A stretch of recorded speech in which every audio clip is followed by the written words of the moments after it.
നമസ്കാരം. ഫുക്രയിലേക്ക് സ്വാഗതം. 2020 ലോകകപ്പിൻ്റെ ഫൈനലിൽ ഇറങ്ങുന്ന ഇന്ത്യൻ ടീമിൽ മാറ്റമുണ്ടാകും. ഇതാണ് ചോദ്യം.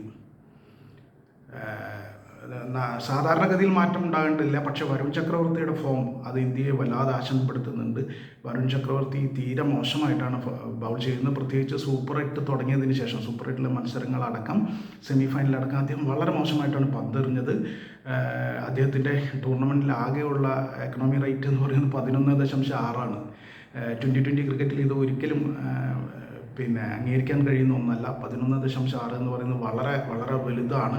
അപ്പോൾ അതുകൊണ്ട് തന്നെ വരുൺ ചക്രവർത്തിയെ മാറ്റണോ വേണ്ടയോ എന്നതിൽ മാത്രമായിരിക്കും ഇന്ത്യൻ ടീമിൻ്റെ ആശങ്ക, അല്ലെങ്കിൽ ഇന്ത്യൻ ടീമിലൊരു ചർച്ച ഉണ്ടാകാൻ പോകുന്നത്.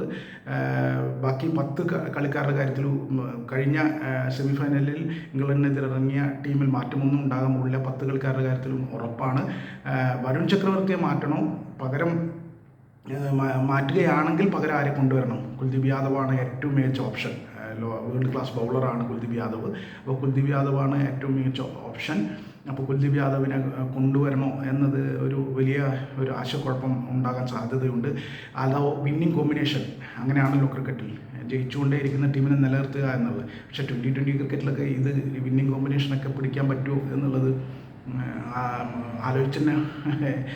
ആലോചിക്കേണ്ട, രണ്ടാമതൊന്നും കൂടി ആലോചിക്കേണ്ട കാര്യമാണ്. കാരണം വരുൺ അടിസ്ഥാനപരമായി വരുണിൻ്റെ ആത്മവിശ്വാസം പൂർണ്ണമായി നഷ്ടപ്പെട്ടിരിക്കുന്നു. അതാണ് അദ്ദേഹത്തിൻ്റെ ബോഡി ലാംഗ്വേജ് കണ്ടാൽ അറിയാം. ഇംഗ്ലണ്ടിനെതിരെ ആദ്യം പന്തെറിയാൻ വരുമ്പോൾ തന്നെ അദ്ദേഹം വളരെ മോശം ബോഡി ലാംഗ്വേജോട് കൂടിയാണ്. ഒരു ആത്മവിശ്വാസവും ആ ബോഡി ലാംഗ്വേജിൽ ഉണ്ടായിരുന്നില്ല. ശരീരഭാഷയിൽ ഒരു ആത്മവിശ്വാസം ഉണ്ടായിരുന്നില്ല. അങ്ങനെ എല്ലാ അർത്ഥത്തിലും ഡൗണായി ഇരിക്കുന്ന ഒരു കളിക്കാരനെ വീണ്ടും ഫൈനൽ പോലെ വലിയൊരു ഇതിൽ കളിപ്പിക്കണോ എന്നത് പ്രധാനപ്പെട്ട ചോദ്യമാണ്. തീർച്ചയായിട്ടും നിങ്ങൾക്ക് ഇത്രയും മികച്ചൊരു ഓപ്ഷൻ ബെഞ്ചിലിരിക്കുന്നു കുൽദീപ് യാദവ്. അപ്പോൾ പകരം കുൽദീപ് യാദവിനെ പരീക്ഷിക്കുന്നതല്ലേ നല്ലത് എന്നൊരു ചോദ്യമുണ്ട്.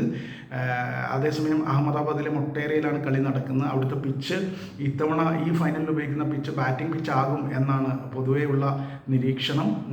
2023 ലോകകപ്പിൻ്റെ ഫൈനൽ കളിച്ചത് അഹമ്മദാബാദിലെ മൊട്ടേരയിൽ തന്നെ ആണെങ്കിലും അന്ന് കുറേം കൂടി സ്ലഗ്ഗിഷ് ആയിട്ടുള്ള, കുറേം കൂടി സ്ലോ ആയിട്ടുള്ള പിച്ചാണ് ഉപയോഗിച്ചിരുന്നത്. പക്ഷേ അതിൽ ബ്ലാക്ക് സോയിൽ, കറുത്ത മണ്ണ് കൂടുതലായിരുന്നു ആ പിച്ചിൽ.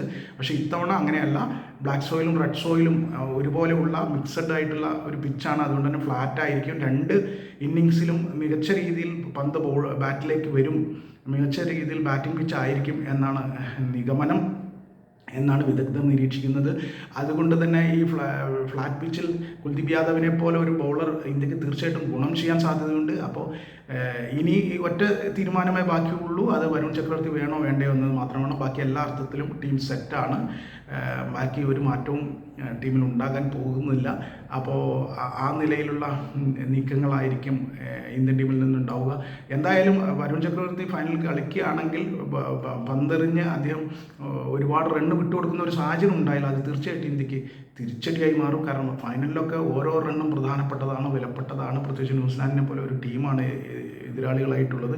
അവർ ഓപ്പണർമാരെന്ന് പറഞ്ഞാൽ ഭയങ്കര ഫോമിലാണ്. അവരുടെ ഫോം ഓഫ് ദെയർ ലൈഫ് എന്ന് പറയാവുന്ന രീതിയിൽ അവരുടെ ജീവിതത്തിൽ തന്നെ ഏറ്റവും മികച്ച ഫോമിലാണ് ടിം സൈഫേർട്ടും ഫിൻ അലനും.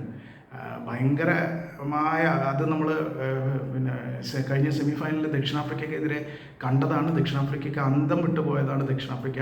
ഒന്നും ചെയ്യാനില്ലാതെ തലകുനിച്ചവരാണ് ദക്ഷിണാഫ്രിക്ക. അതുകൊണ്ട് ആ കളിയല്ല ഇത് ഫൈനലാണ്, ഇത് വേറൊരു കളിയാണ്. ഇവിടെ ഇത് നടക്കണം എന്നില്ല.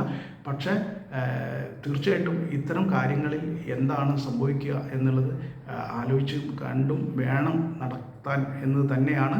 അപ്പോൾ വരുൺ ഉണ്ടാവുമോ ഇല്ലയോ എന്നത് മാത്രമാണ് ഇന്ത്യൻ ടീമിനെ സംബന്ധിച്ചിട്ടുള്ള ഒരേ ഒരു ആശങ്ക.